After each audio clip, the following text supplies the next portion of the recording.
Merci beaucoup. La parole est à monsieur Jérôme Guedj pour le groupe socialiste. Merci Madame la Présidente. Monsieur le Premier ministre, c'est les 80 ans de la Sécu. Nous débutons tout à l'heure l'examen du PLFSS, un texte essentiel pour l'ensemble de nos concitoyens. Mais à vrai dire, au moment où nous débutons, nous ne savons pas exactement où nous allons. Il n'y a pas de 49.3, tant mieux, mais on a besoin quand même de quelques clarifications. Nous avons accepté, par notre non-censure, de permettre à ce débat de se déployer. Votre texte a abandonné la suppression de 2 jours fériés et la réforme de l'assurance chômage. C'est heureux. Vous vous êtes engagé à suspendre jusqu'au 1er janvier 2028 la réforme des retraites, y compris pour les carrières longues. Mais au nom du pouvoir d'achat, préoccupation première de nos concitoyens, nous devons vous dire notre opposition ferme à l'année blanche sur toutes les pensions et sur toutes les prestations. Vous vous êtes d'ores et déjà engagé dans ce sens. Au nom de notre amour de l'hôpital public, nous défendrons le renforcement de l'Ondam hospitalier d'au moins 1 milliard supplémentaire.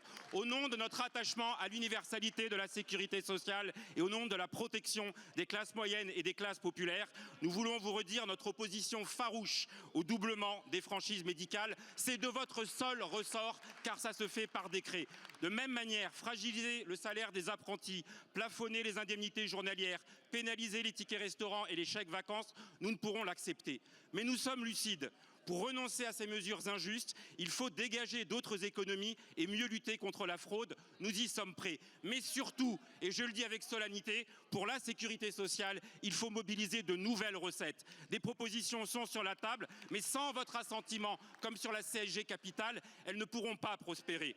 Monsieur le Premier ministre, nous avons besoin de cette clarification avant d'entrer dans les débats, amendement par amendement, car sinon, il n'y aura pas d'atterrissage global. Vous n'êtes ni spectateur, ni arbitre de ces débats. Vous en êtes un acteur essentiel comme chef de votre majorité relative, ne vous en déplaise, et nous avons besoin que vous l'entraîniez dans la construction de ce nécessaire compromis. Quel niveau de recettes êtes-vous prêt à avaliser dans ce PLFSS?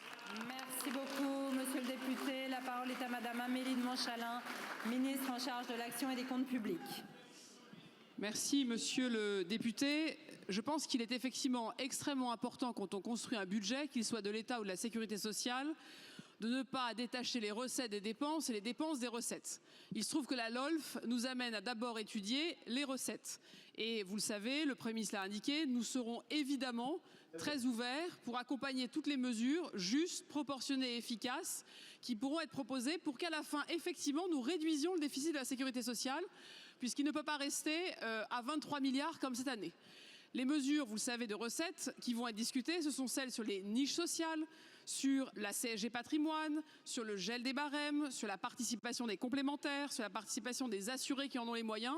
Ces débats, nous allons les avoir. Et vous le savez, avec le Premier ministre, avec mes collègues Stéphanie Rist et Jean-Pierre Farandou, nous voyons déjà émerger du côté des dépenses, mais aussi des recettes, des compromis possibles. Je pense à l'hôpital, notamment avec le renforcement de l'Ondam hospitalier. Je pense aux retraites, à la fois les enjeux d'indexation et de suspension. Je pense aux enjeux ultramarins, avec notamment les évolutions que nous pourrons porter à notre proposition sur l'ODEOM. Je pense aux minima sociaux qui doivent être effectivement revalorisés. Au travail, avec les heures supplémentaires d'un côté, mais aussi le soutien aux apprentis. Bref, que ce soit sur la fraude ou les mesures d'économie, nous voyons qu'il y a des compromis possibles et vous l'avez dit, les recettes doivent aussi faire l'objet de compromis collectifs. Il s'agit d'une première lecture, il y aura une navette, il y aura une seconde lecture. Notre conviction, depuis le début du débat, vous le savez, c'est que nous, gouvernement, nous sommes au service des parlementaires, nous sommes au service du compromis, nous facilitons l'émergence de ces compromis et nous avons bien en tête que nous devons être attentifs à 2 choses. Bien partager l'effort et rendre notre modèle social soutenable pour chacun et soutenable dans le temps. À la fin, nous pouvons y arriver si tout le monde veut y arriver. Merci beaucoup, madame la